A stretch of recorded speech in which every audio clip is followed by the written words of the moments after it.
Então, ok, pessoal, vamos lá. A gente começa por essa apresentação.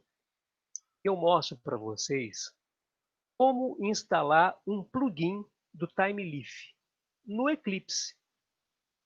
Eu já vou mostrar para vocês na prática a utilidade desse plugin. Então, olha, aqui tem um passo a passo muito simples, tá? Você entra lá no Google, aí lá no Google você vai digitar essa string aqui, ó, TimeLeaf Eclipse Plugin, do jeito que eu coloquei aqui, ó, tá vendo? Aí quando você mandar pesquisar, ele já vai trazer para você essa linha aqui, ó, essa linha do TimeLeaf lá no GitHub. E é ela que você vai selecionar, tá? Faz a seleção dessa opção. E em seguida, quando você entrar na tela do plugin, lá do TimeLeaf, o que você vai fazer? Você vai localizar, porque isso aqui fica um pouco abaixo da tela. Então você localiza essa parte de installation aqui, ó. Você vai localizar isso aqui. E aí você vai selecionar esse link aqui, ó, do jeitinho que eu coloquei aqui, ó. Você localiza, seleciona e copia esse link aqui, tá? Aí o que você faz? Você vai lá para o Eclipse. Lá no Eclipse você entra no menu Help. Aí você vai localizar aqui uma opção chamada Install New Software, para você instalar um novo software. Aí você clica nessa opção. Quando você clica nessa opção, ele abre essa janela aqui, ó. Muito tranquilo. Nessa janela, você vai clicar nesse botão ADD, tá, ó, clicar em Add. Quando você clicar nesse botão, ele vai abrir essa janelinha de diálogo aqui. Qual o objetivo dessa janela? Você tem que preencher isso aqui, mas de que maneira você vai preencher? Dessa forma aqui, ó.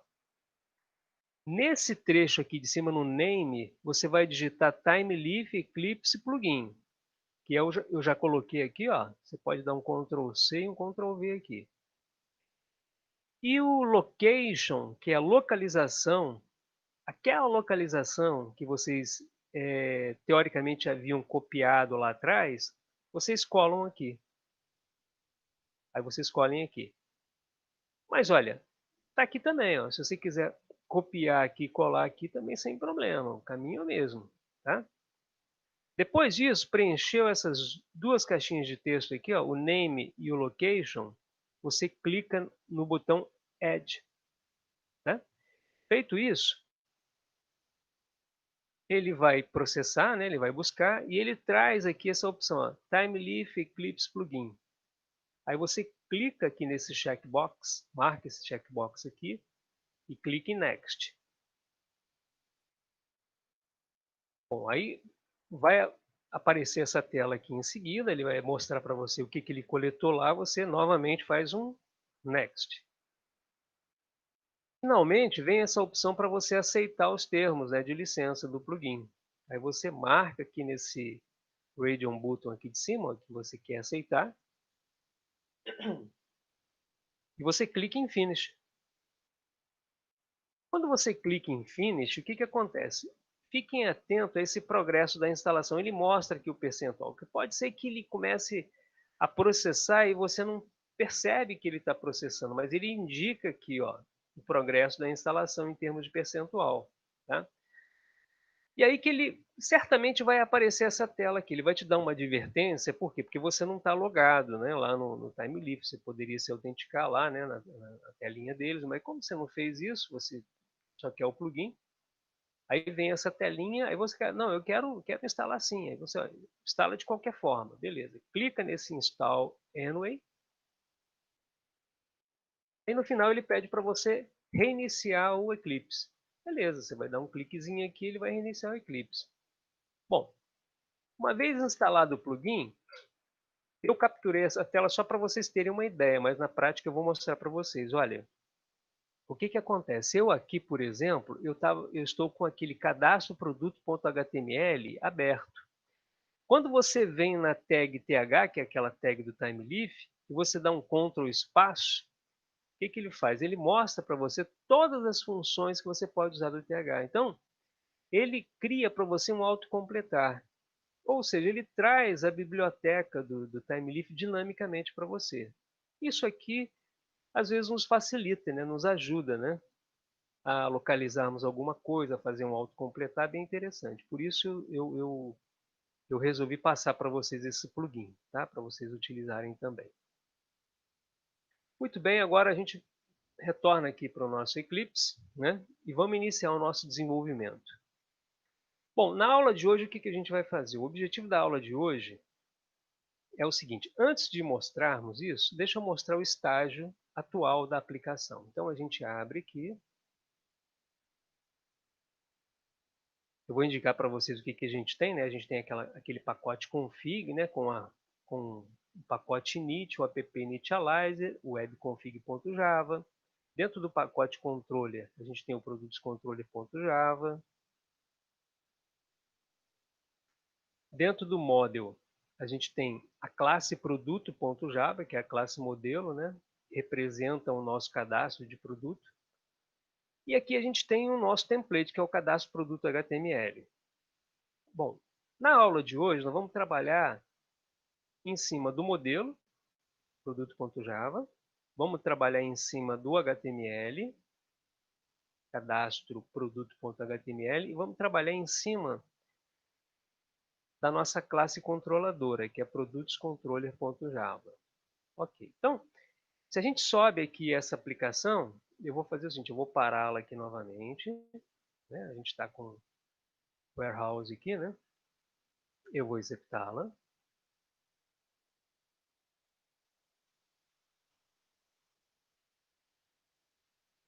Bom, a aplicação está subindo. Quando a aplicação estiver no ar, que é o que aconteceu agora, server startup, né? Servidor iniciado, ele mostrou o tempo aqui, a gente vai lá no navegador, vamos abrir a aba aqui, né? Lá no nosso navegador, localhost 2.8060 /warehouse /produtos /novo. Então você chegou aqui, você deu um enter, você submeteu o formulário, ele foi e trouxe esse nosso formulário aqui, ó. Maravilha. Tá? Inclusive, eu fiz uma mudançazinha aqui, eu já coloquei aqui formulário cadastro de produto, né?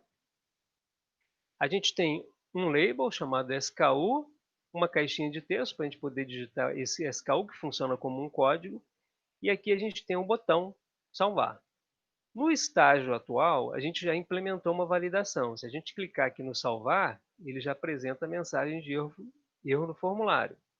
E quando a gente preenche aqui um valor, né, um valor válido para o SKU, clique em salvar, ele apresenta a mensagem, produto salvo com sucesso. Então, a nossa aplicação está nesse estágio. O que nós vamos fazer na aula de hoje? A gente vai fazer o seguinte, nós vamos incrementar esse formulário, acrescentando, além do SKU, a gente vai colocar o nome e a descrição do produto.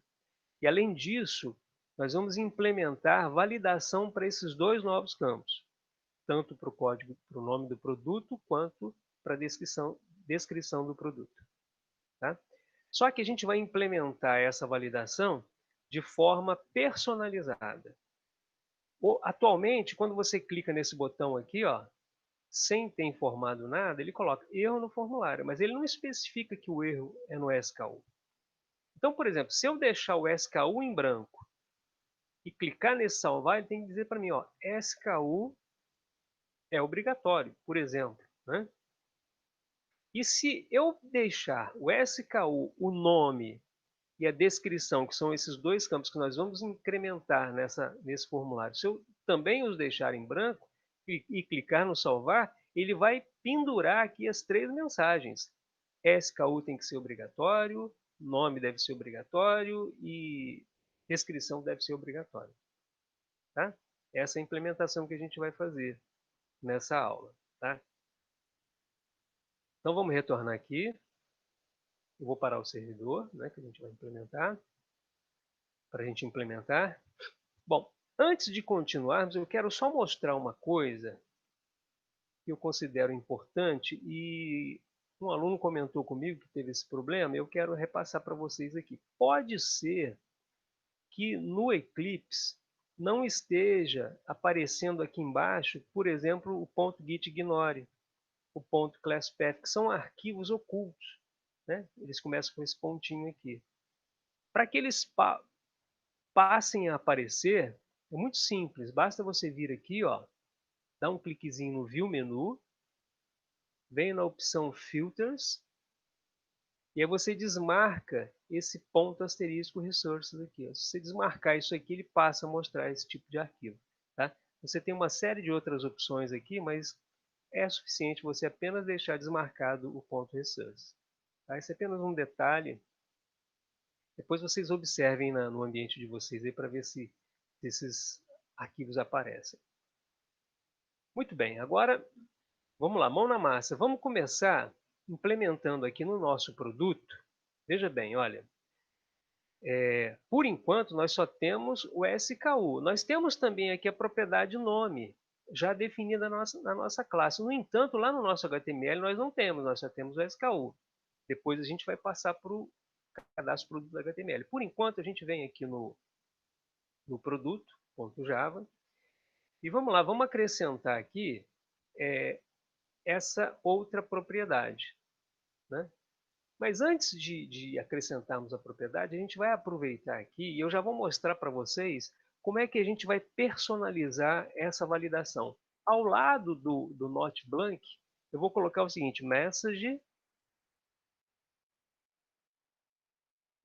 eu vou indicar qual é o objeto que a gente vai utilizar, que é o message, e vamos colocar aqui, vamos definir qual a mensagem que a gente quer que apareça. Por exemplo, SKU é obrigatório. Quero que apareça essa mensagem se o usuário deixar de preencher.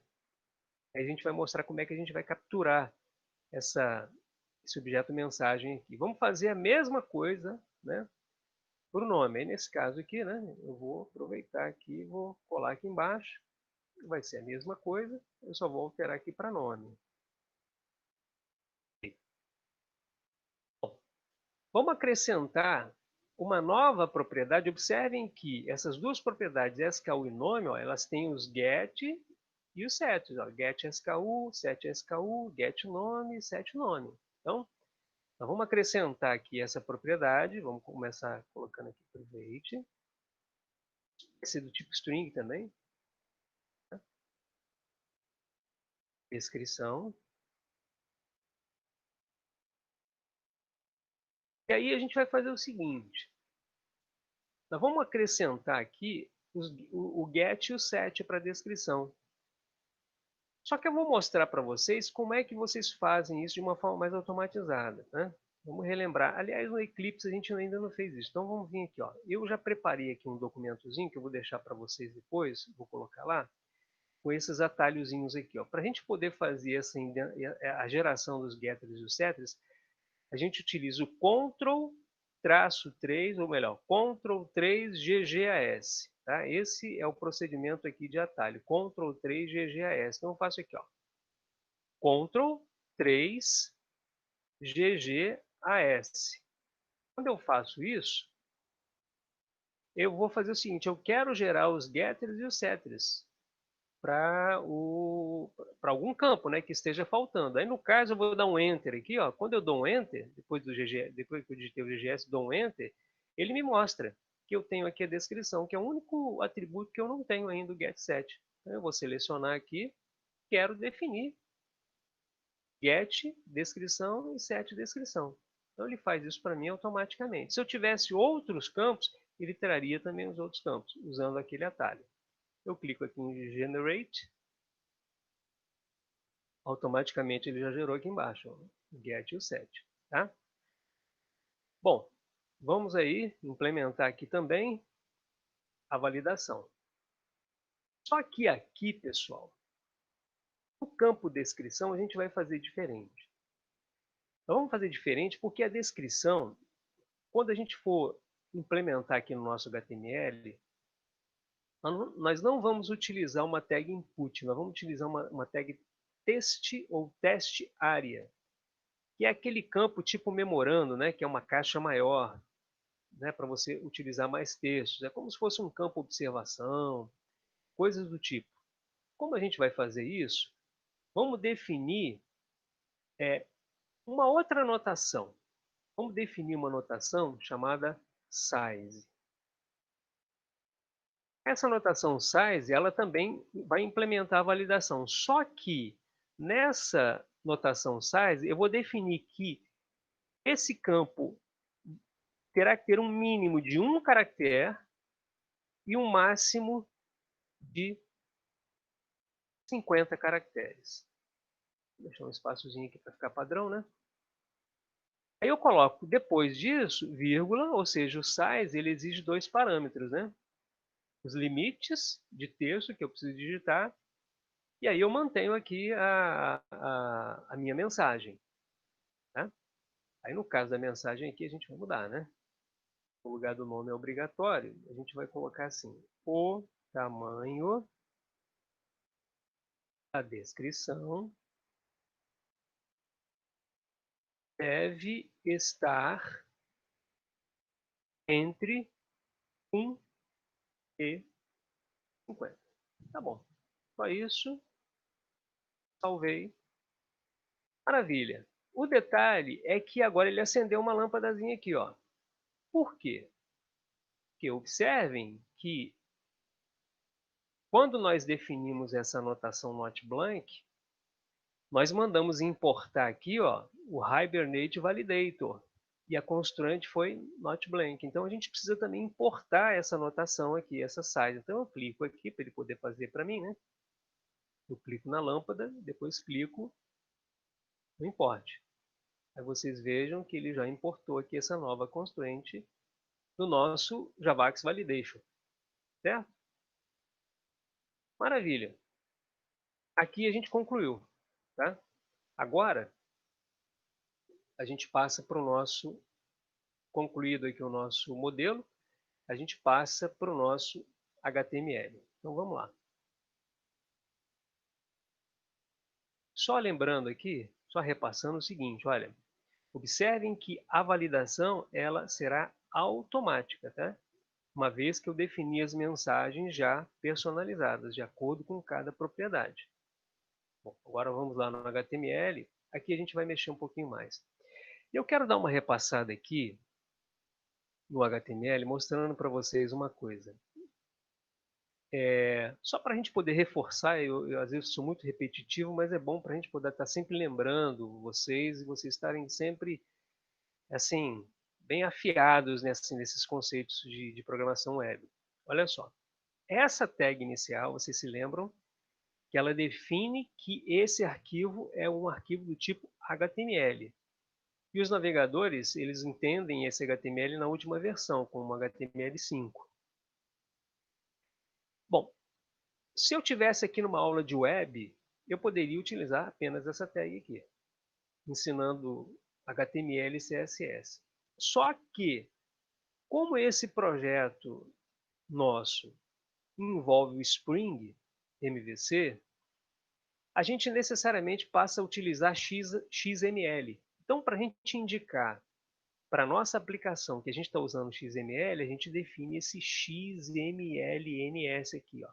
Assim. Até então a gente já vinha definindo isso aqui. Só que agora eu quero enfatizar o uso do XMLNS do TimeLeaf. Por quê? Porque eu comentei na aula conceitual com vocês do Template Engine que a gente está implementando. O Template Engine, TimeLeaf, ele exige que a gente define esse namespace, que é o nome que a gente dá para isso aqui, ó. O namespace indicando que o Template Engine é o TimeLeaf. Tá? Feito isso, o que eu posso fazer? Vocês viram que nós implementamos o plugin do TimeLeaf. Então, quando eu coloco aqui o cursor do lado dos dois pontos aqui, ó, dou um Ctrl espaço, ó, ele já mostra para mim todas as funções. Tá? Esse é o Template Engine que a gente está utilizando. Eu, na aula conceitual, até comentei com vocês, e lá no nosso material, eu apresento isso, a gente poderia estar utilizando o JSP. Só que nós definimos, né, por utilizar o TimeLeaf, porque ele é muito mais moderno, apresenta muito mais recursos. Tá? Beleza, depois dessa repassada, né, vamos seguir em frente. A gente vai implementar aqui o seguinte agora, olha. Aqui a gente vai colocar, vamos tirar esse formulário aqui, vamos deixar só cadastro de produto. Logo após o nosso H1, vamos fazer o seguinte. Ainda não vamos mexer no nosso formulário, ou melhor, vamos fazer o seguinte. Vamos implementar aqui de uma vez no nosso formulário aqueles os dois atributos que a gente definiu lá, né, no formulário, né? Que são o nome e a descrição. Tá? Então, só para a gente poder ganhar um tempinho a mais, isso aqui não faz muita diferença, vocês já conhecem, né?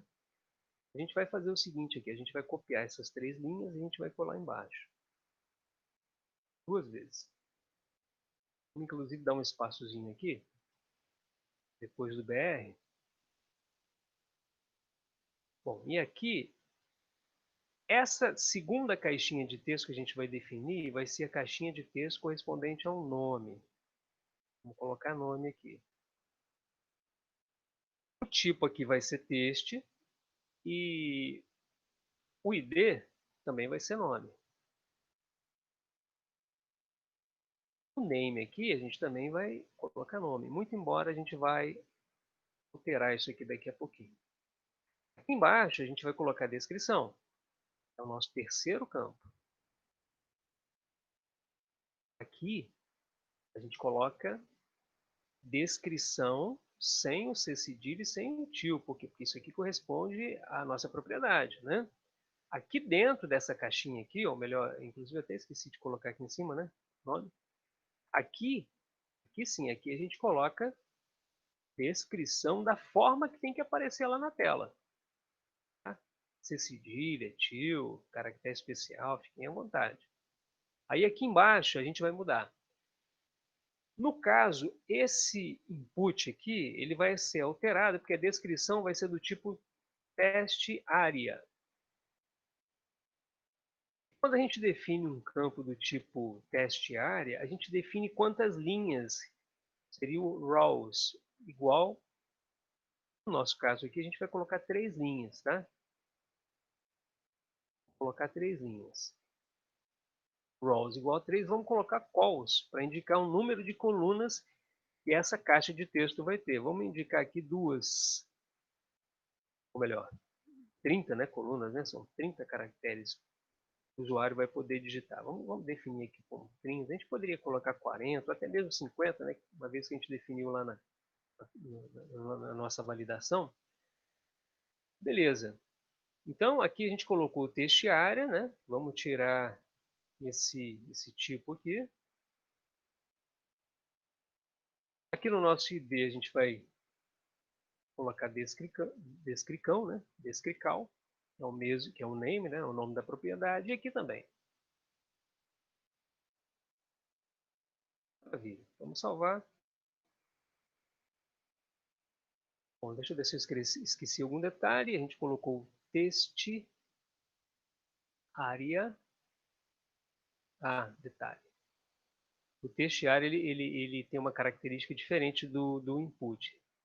Eu tenho que fechar a tag também. Tá? Então, além de abrir, como a gente fez, e colocar os atributos que a gente está utilizando, a gente tem que fechar. Então, ele já fechou aqui para mim.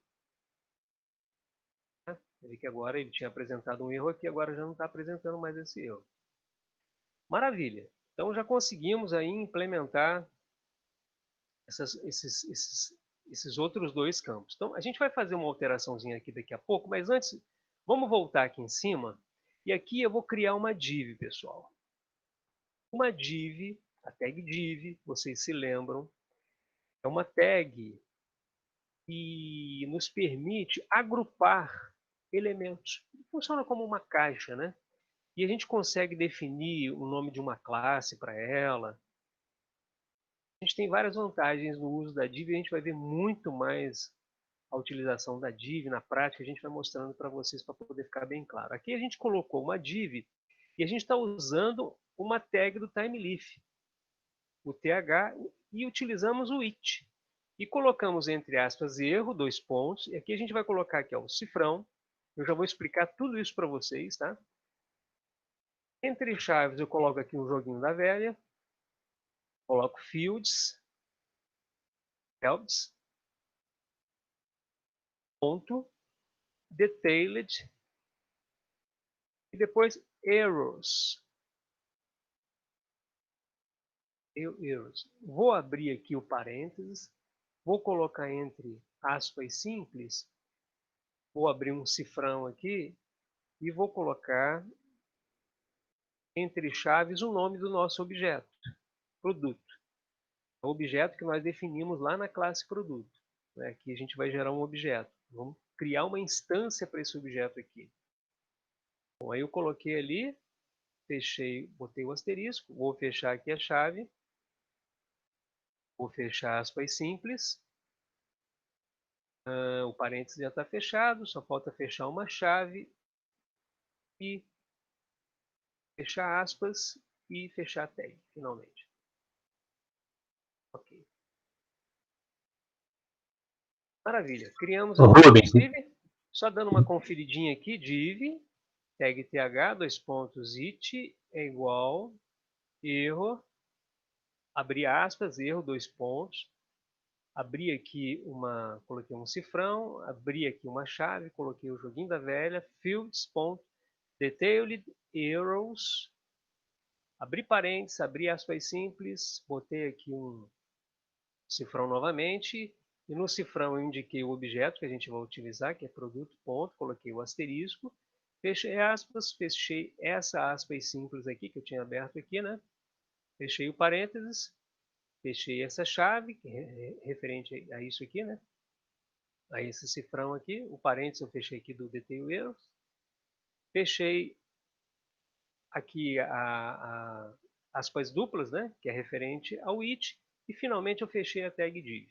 Tá? Vou explicar isso aqui com detalhes daqui a pouquinho. Agora, eu vou acrescentar aqui, da mesma forma que eu fiz aqui embaixo, aliás, eu vou até aproveitar isso aqui, que a gente tem aqui embaixo, só para adiantar um pouquinho, né? Vou dar um Ctrl V aqui, e aqui a gente vai colocar um span também, e nesse span a gente vai indicar th, dois pontos, teste, da mesma forma, só que aqui vai mudar um pouco. Dentro dessa chave aqui, a gente não vai indicar mensagem, a gente vai colocar erro.message. Erro.message. Fecho a chave, fecho aspas simples e fecho o spam. O spam também é um agrupador, né, de elementos, e aqui a gente vai indicar um elemento que vai ser uma mensagem que a gente vai mostrar. Só para a gente poder concluir, a gente vai entrar aqui de uma vez no formulário e eu faço uma explicação geral sobre isso aqui, tá? Que a gente acabou de implementar. Aqui embaixo no nosso formulário, a gente vai manter essa área aqui, ó, de mensagem, onde a gente estava mostrando aquele erro genérico, né, inicialmente. A gente vai manter isso aqui, eu vou explicar por quê. Só que aqui, na tag form, a gente vai implementar aqui, pessoal, também uma tag th. E nessa tag th aqui, a gente vai colocar o object, thObject. Tá? Nesse object, a gente vai indicar qual é o objeto que a gente está utilizando. Vou colocar aqui o cifrão, vou abrir chave, vou colocar aqui produto, e vou fechar a chave. Fechei aspas e fechei aqui a tag form. Maravilha. Bom, eu indiquei aqui que o nosso formulário agora passa a fazer uso desse objeto produto. Beleza. E esses nossos campinhos aqui, ó, e essas nossas tags input que a gente tinha definido aqui, a propriedade name, a gente vai proceder uma alteração aqui. No lugar desse name, a gente vai apagar o name. No SKU, por exemplo, a gente vai colocar uma outra tag TimeLeaf. Observe como a gente está fazendo uso do TimeLeaf, né? Coloca aqui. E aqui a gente vai colocar o atributo field. Field. A gente vai colocar um field igual. Vou abrir aspas duplas. Vou colocar aqui um asterisco. Vou colocar ponto. Melhor, vou colocar aqui abrir chave e vou colocar SKU. Vou fechar a chave. Fechei a tag, ponto final. Então, no lugar do name que eu tinha anteriormente aqui, eu estou colocando agora uma tag TH, estou utilizando o objeto field e estou dizendo que vai ser, ele faz referência ao SKU. Então, agora, de maneira assim, mais rapidamente, eu vou copiar isso aqui e vou colar aqui embaixo. No lugar do name aqui, do nome, eu vou mudar isso aqui para TH field nome, que é o nome da nossa, do nosso input, né? É o ID aqui do nosso input, que caracteriza o nome, que representa a nossa propriedade. Da mesma forma, como eu já copiei, eu vou fazer o mesmo aqui na descrição. Vou colocar do SKU, vou colocar a descrição. E ponto. Pronto. Beleza. Está concluído. Agora eu vou explicar para vocês tudo que nós implementamos aqui nesse formulário e vocês vão ver que é uma jogada muito interessante e que vai ser bem bacana. Olha só, essa parte inicial aqui a gente já passou por ela. Eu vou chegar até esse ponto aqui do body, né? Acho que daqui já está bom. Vamos lá. Aliás, eu vou descer mais um pouquinho. A gente tem aquela mensagem H1, cadastro de produto, né? Vamos descer aqui, a gente termina aqui, ó. Nosso foco está aqui. Foi o que nós implementamos. Então vamos lá.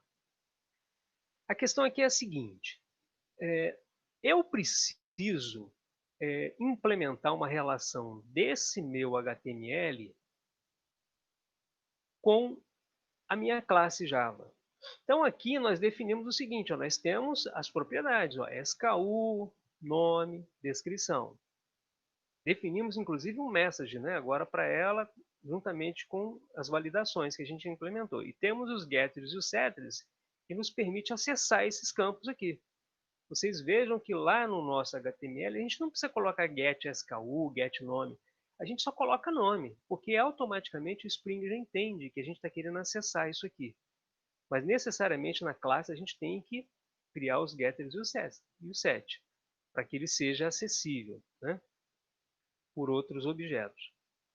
Então a gente vem aqui agora no produto, e aí eu implementei o seguinte: olha, eu comecei aqui eu vou iniciar pelo formulário. No formulário, eu estou dizendo o seguinte: o meu formulário agora ele vai fazer referência a um objeto chamado produto. Ou seja, pessoal, quando o Spring, quando o template engine, ou template engine, como queiram, do TimeLeaf, quando ele verifica essa palavra object, ele vai identificar esse produto aqui como a instância de um objeto da classe produto. Tá? E isso aí a gente vai ver a aplicação disso lá no nosso controle. Mas vamos imaginar que esse objeto aqui ele já foi instanciado. Tá? Então ele representa um produto dessa minha fábrica de produtos aqui, ó, tá? Beleza. Cada campinho desse, quando eu coloco esse field aqui, ó, field SKU, field nome, field descrição, esse field aqui, ele vai associar esses atributos que eu coloquei aqui, ó, SKU, nome, descrição, a esse objeto. Então, o Template Engine também vai entender que esses fields aqui correspondem às propriedades desse produto, dessa classe produto. Então, dessa forma, eu amarro. Com que objetivo a gente fez isso? A gente fez isso pelo seguinte: um dos problemas que a gente tem atualmente é que se eu, digamos, imagine que eu tenho agora 3 campos aqui, SKU, nome e descrição. Imagine que eu preenchi o SKU, preenchi o nome, mas não preenchi a descrição. Se eu clicar no botão salvar, o formulário vai me apresentar uma mensagem. Ó, como é que foi a mensagem que a gente botou aqui? Ele vai colocar assim, ó, o tamanho da descrição deve estar entre 1 e 50. Ele vai botar essa mensagem para a gente, aqui no formulário. Só que ele vai limpar os outros campos. Ou seja, aquele SKU e o nome que você preencheu aqui, você vai perder. Aí você vai ter que digitar o SKU de novo, o nome de novo, para depois digitar a descrição. Ou seja, é um formulário muito fraco, né? Digamos assim, a gente na visão de usuário, né? Imagina se a gente tem aqui um formulário de inscrição de alguma coisa que você tem que preencher 50 campos. Pô, você esqueceu o último. Quando você pressionou no botão, ele te manda uma mensagem, ó, você errou, você não preencheu o campo tal, e limpa todos. Pô, ele tem que devolver o formulário com tudo preenchido, exceto aquele que você não preencheu. Para que a gente possa implementar isso, é que a gente está utilizando aqui agora os fields. Por quê? Porque agora a gente está amarrando o objeto. Quando você digitar isso aqui, eu vou alimentar o objeto com os valores que eu digitar. E se eventualmente eu tiver que, por algum erro, devolver o formulário, automaticamente ele já vai devolver o formulário com o objeto preenchido. Ou seja, esses campos aqui vão ser retornados com os valores que eles tinham inicialmente, que foram preenchidos. Ok? Bom, esse é o ponto principal do uso desses fields aqui. Agora, a outra funcionalidade que a gente está implementando é a questão das mensagens de erro. Bom, como a gente falou, aqui em cima a gente vai mostrar as mensagens individualizadas. Então, se eu deixar os 3 sem preencher, vai aparecer 3 mensagens. Quais as mensagens? SKU é obrigatório, nome é obrigatório, o tamanho da descrição deve estar entre 1 e 50.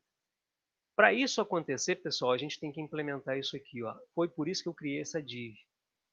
Essa div aqui, ela vai me permitir, por meio dessa tag do TimeLeaf, e com esse atributo aqui, né, com essa função it, fazer uma varredura no meu objeto. Esse it aqui, ele funciona como for it, ou como o for, né, que vocês conhecem, aquela estrutura de repetição.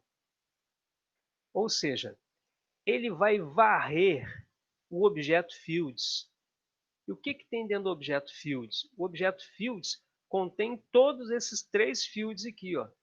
Ou seja, contém tudo que tem um objeto. Por isso, ele vai entender que o produto aqui, ó, vai fornecer para ele esses fields. Ou seja, isso aqui na prática é uma lista. Seria um vetor, né? No nosso contexto aqui, tem a ideia de uma lista.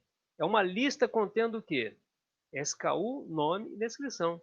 Então, eu tenho que fazer um for para poder fazer isso aqui rodar 3 vezes. Então, o que ele vai fazer? Quando ele passar aqui da primeira vez, ele vai fazer o seguinte, ele vai pegar o produto, vai pegar a primeira ocorrência da lista, que vai ser o SKU, e vai dizer o seguinte, ó, valida o field referente a SKU. Esse método detailed errors, é um método, né, que corresponde a esse objeto fields aqui, ele vai retornar para a gente se houver erro referente ao SKU. Então ele retorna o erro e atribui esse erro a esse objeto erro aqui. Então, se eu deixar de preencher o SKU, por exemplo, ele vai atribuir a esse erro essa mensagem de que o SKU é obrigatório. E aí o que vai ser feito? Ele vem aqui nesse spam e imprime o quê? Erro.message. Quem é o erro? É o SKU. É o erro do SKU. E qual a mensagem referente ao erro do SKU? Aqui, ó, SKU é obrigatório. Então a gente consegue automatizar as mensagens. Só que não termina aí, porque ele tem que fazer o quê? Ele tem que fazer uma varredura. Então ele faz o primeiro, volta, faz agora o nome, verifica. Tem erro no nome? Tem. Ele joga o erro para dentro do erro e exibe a message referente ao erro do nome. Depois ele volta na descrição e faz o mesmo procedimento. Então ele vai rodar aqui 3 vezes. Se eu tivesse definido aqui 10 campos para o meu produto, ele faria uma varredura 10 vezes.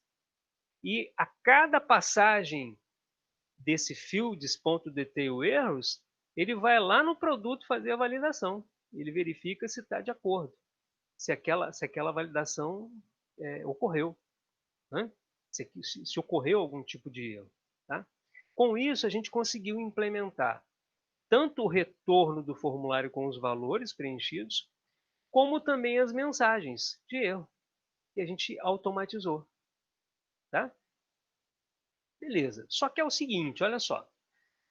Eu implementei o produto e implementei aqui o cadastro HTML. Teoricamente, pô, tá tudo certo, tudo legal. Então, eu vou subir o servidor, só que vai acontecer um erro, vai acontecer um problema. O problema não vai nem ocorrer aqui não, na hora dele subir o servidor. Até que vai subir o servidor bonitinho, não vai ter problema nenhum. Vocês vão ver, ó, o servidor foi iniciado. O erro vai acontecer quando eu vier aqui, ó, e submeter o meu formulário. Bom, o erro vai acontecer, mas eu já vou explicar para vocês o porquê. Por que motivo? Porque aqui no controller, o que a gente está fazendo? Por exemplo, quando eu faço uma submissão, quando eu dou um Enter aqui, é uma submissão, né, uma requisição do tipo GET. Eu não cliquei no botão, então é GET. Então ele vai executar o que aqui no controller, pelo que a gente aprendeu. Aliás, ele já até deu aqui, porque eu acho que ele já executou lá. Já até apresentou um erro aqui. Já dei um Enter aqui, né? Olha lá. Ele não trouxe nada. Ele deu erro. Por quê, pessoal? Por quê?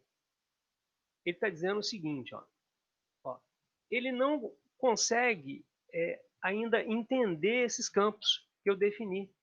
Por que motivo? Porque aqui no controller, o que a gente fez no controller?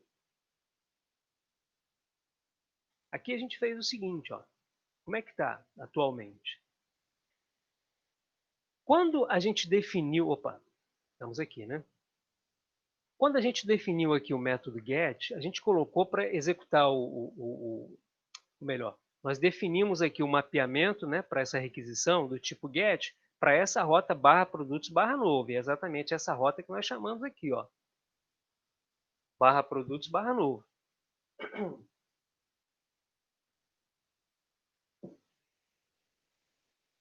Beleza, o problema não está aqui. Quando ele identifica essa rota, ele vai ser interceptado por esse método novo aqui. Ele vai executar o método novo. Só que esse método novo, o que ele está fazendo? Ele está retornando aqui, pessoal, para a gente, o formulário. Só que eu não estou indicando aqui no nosso Produtos Controller que ele precisa usar um objeto. Eu não estou definindo a instância desse objeto. Lembra que eu falei com vocês, pô, vamos imaginar que esse objeto produto foi instanciado. Foi instanciado aonde? Ele tem que ser instanciado aqui, ó. E para a gente poder instanciar esse objeto, a gente instancia aqui, ó, na hora de passar para o método. Na hora de chamar o método, a gente vai colocar aqui produto, que é a classe, e o objeto que a gente quer instanciar. Se a gente faz isso aqui, agora sim. Agora, pessoal, ele vai entender perfeitamente que esse produto aqui, ó, vamos até parar aqui. Aliás, ele já está até fazendo reload, tá vendo? Isso é uma das funcionalidades desse novo Eclipse. Ele automaticamente, quando você salva, ele já faz o reload da aplicação. Então aqui, a gente definiu que a instância que nós criamos para a classe produto, que nós chamamos de produto com esse pezinho minúsculo. Agora sim. Agora, eu consigo, é claro que ainda falta alguma coisa para a gente mexer aqui embaixo, na parte do post, né? Mas no get, teoricamente, já vai funcionar. Então, se eu der um enter aqui, ó, opa, deu problema. Deu problema. Teoricamente, ele teria que ter funcionado. Vamos fazer o seguinte, vamos parar o servidor, vamos subir de novo. Pode ser que dê algum bug, né? Aqui tá tudo certinho, a gente definiu tudo certinho, né? A não sei que eu tenha cometido algum erro de dedo aqui. Opa, não, tá certo.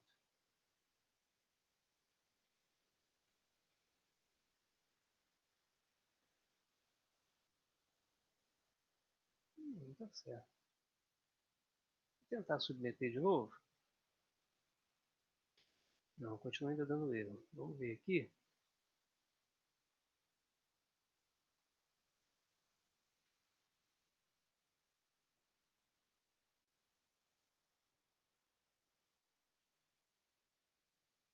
Ele deu um erro na linha 8, na coluna 7. Linha 8, coluna tem erro aqui, pessoal.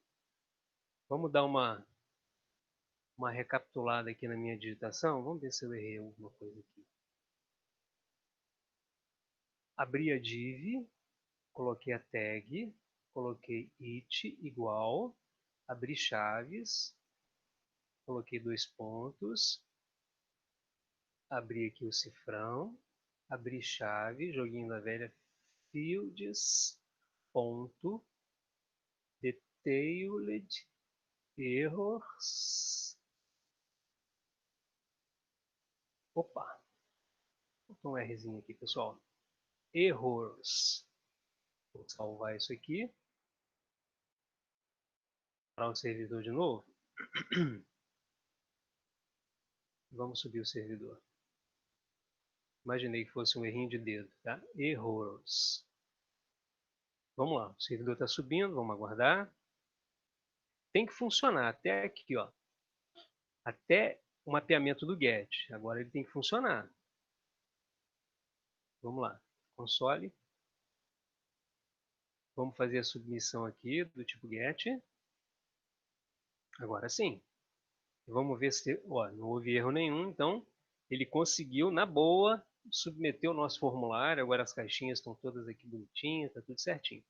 Beleza, só que, o que a gente tem que fazer agora? A gente tem que implementar a validação. Se eu clicar aqui, ó, temos que implementar essa validação automatizada. E aí, tem uma coisa que a gente vai dar uma melhorada. Já até funciona, tá, pessoal? Do jeitinho que está aqui, já até funciona. Só que a gente vai dar uma melhorada. A gente vai melhorar pelo seguinte, é um tipo de mensagem que agora se tornou desnecessária. Essa mensagem se tornou desnecessária. Por quê? Porque olha só, quando a gente for submeter o nosso formulário, quando a gente for clicar aqui, imagina que eu não preenchi nada. Se eu clicar aqui no botão salvar, bom, agora a requisição não é mais do tipo GET, ele não vai parar aqui.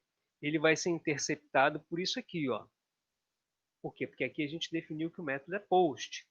E aí, só para dar uma reforçada melhor ainda, para ficar mais claro a explicação, quando é que acontece o método POST?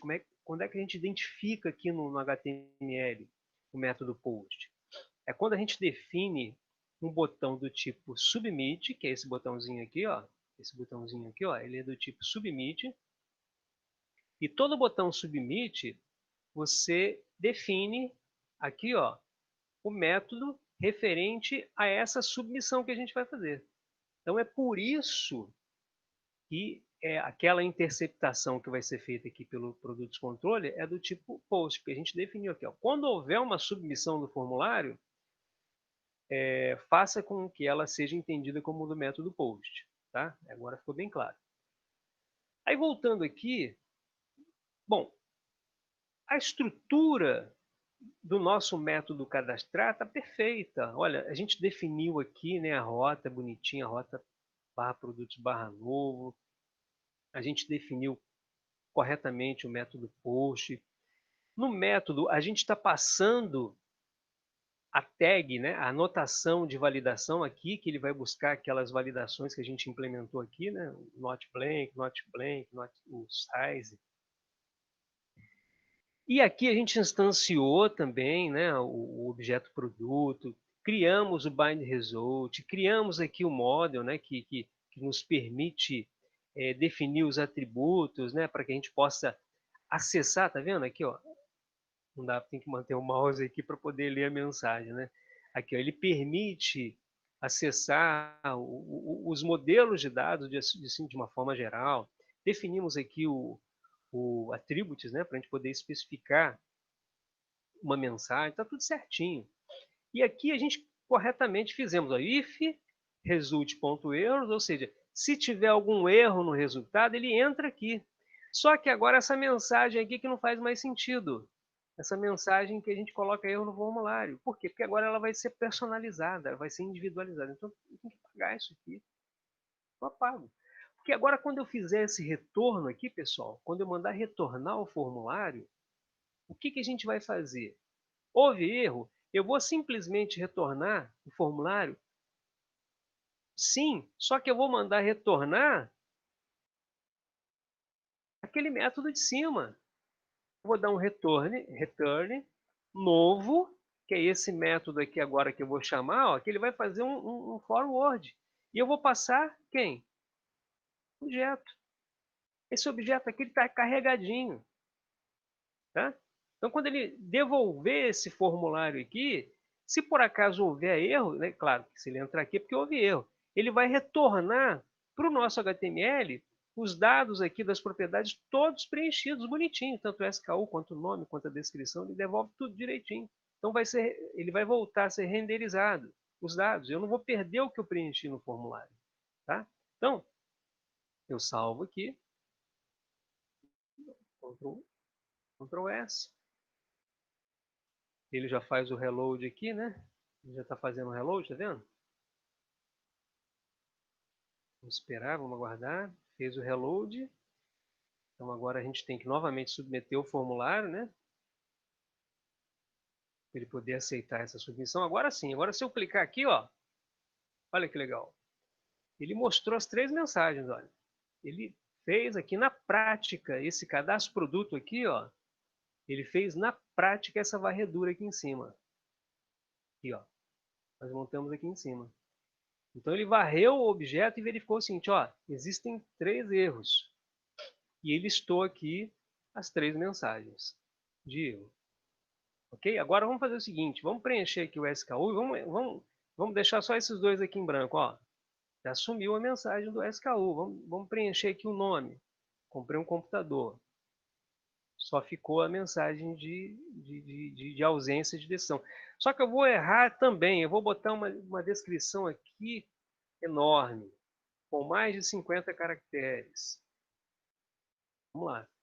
Vai continuar dando erro. Vai continuar dando erro.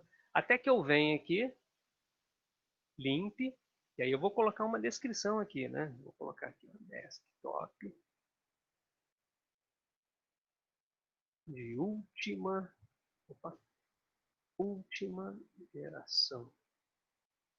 Se eu clicar no salvar agora, pessoal, aí ele vai fazer o quê? Ele vai vir aqui no controle, ó, ele não vai entrar mais aqui no result. Por quê? Porque não vai encontrar mais erro no formulário. E aí ele vai descer. Ele vai vir aqui embaixo, vai colocar essa mensagem, produto salvo com sucesso, e vai inclusive colocar no prompt, né, o get SKU, que eu mando ele mostrar aqui no prompt, né, o SKU, código do SKU, ele vai mostrar aqui embaixo, tá? Então vamos lá, vamos submeter, produto salvo com sucesso, e botou aqui o código. Eu vou até mudar essa mensagem aqui, eu vou colocar o seguinte, ó, vou colocar assim, formulário, pô, a gente não está gravando nada, né, por enquanto, né, formulário enviado com sucesso. Beleza, vou salvar aqui. Tem que esperar ele fazer o reload, né? Ou então eu paro o servidor aqui e começo de novo. Eu já salvei. Opa, agora sim, agora ele está fazendo.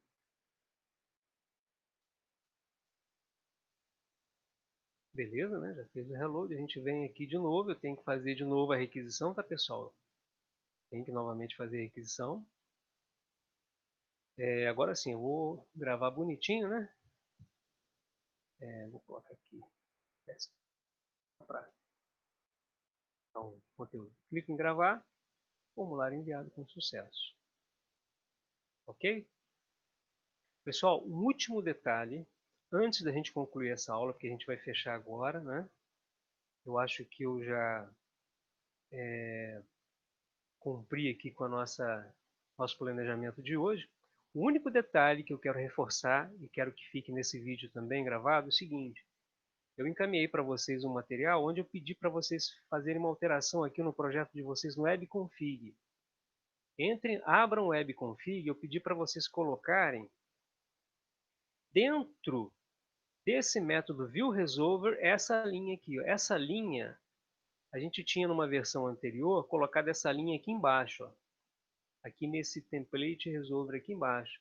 Então eu tirei daqui e coloquei aqui em cima. Por quê? Porque se a gente deixa do jeito que está, no Linux ele apresenta problema de acentuação. Tá? Você vê que na nossa aplicação aqui, ó, a gente não tem problema nenhum de acentuação, né? Cedilha, não tem problema nenhum, porque a gente já configurou aqui esse padrão de códigos todo corretamente. Agora no Linux a gente teria esse problema, por isso eu pedi para vocês fazerem essa atualização. Ok, pessoal. Bom, acho que é isso. O planejamento da aula de hoje foi esse. E a gente encerra por aqui.